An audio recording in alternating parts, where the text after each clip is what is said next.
संध्याकाळचा वेळ होता. विजा कडाडत होत्या. पावसाचे थेंब जमिनीवर पडत होते. एका जुन्या भयान हवेलीसमोर एक गाडी थांबली. गाडीतून उतरलेली अन्वी त्या हवेलीच्या दरवाजाकडे पाहत थबकली. त्या हवेलीची थंड गूढ ऊर्जा ती स्पष्टपणे जाणवू शकत होती. ती स्वतःशीच म्हणाली की ही जागा निवडणं माझी चूक तर नव्हती ना.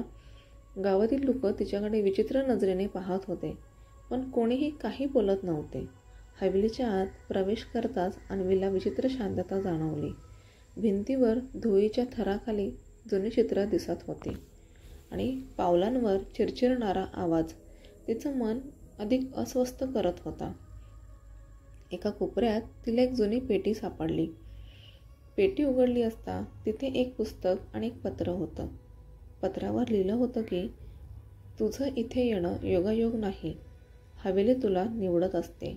अन्वी गोंधळली, पण ती पत्र बाजूला ठेवून पुस्तक उघडते. त्या पुस्तकाचं नाव होतं अनामिक. पुस्तक उघडताच तिला काही विचित्र गोष्टी जाणवू लागल्या.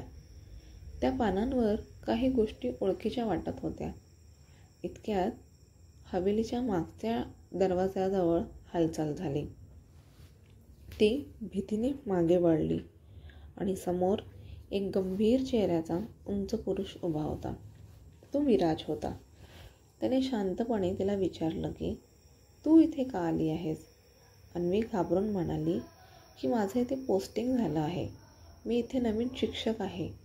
विराज म्हणाला, ही हवेली साधी जागा नाही.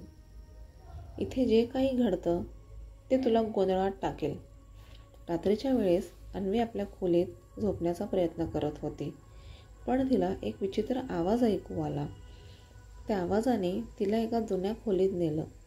तिथे तिला एका आरशामागे लपलेलं पुस्तक दिसलं. पुस्तक उघडताच एक वाक्य तिला जाणवलं. तुला माहीत नाही, पण तू पुन्हा परत आली आहेस. तिला अचानक एक झटका बसला आणि डोळ्यासमोर 100 वर्षापूर्वीची झलक दिसली. त्या झलकांमध्ये तिला विराजसारखा दिसणारा एक तरुण आणि तिच्यासारखीच दिसणारी एक मुलगी, जिचं नाव आर्या होतं, दिसले. दोघं एकमेकांच्या प्रेमात होते, पण काहीतरी भयंकर घटना घडली होती.